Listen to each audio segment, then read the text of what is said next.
How to fix Windows automatic restarting problem. Hello guys, this is Atticus and welcome back to another tutorial video. In today's video, I'm gonna teach you how you can fix your Windows automatically restarting problem.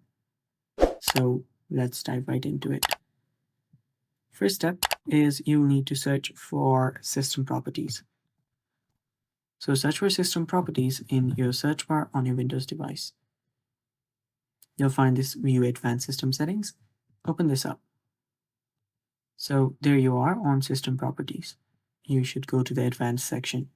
Now before I teach you what to do next, if you're new to our channel, head down below and hit the subscribe button so you don't miss out on our future videos.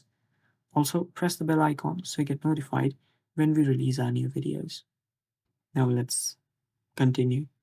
After you're on this Advanced section, you'll find this Startup and Recovery section. Head over to the settings of this Startup and Recovery, and you should be on this section right here. Now, here you'll find system failure.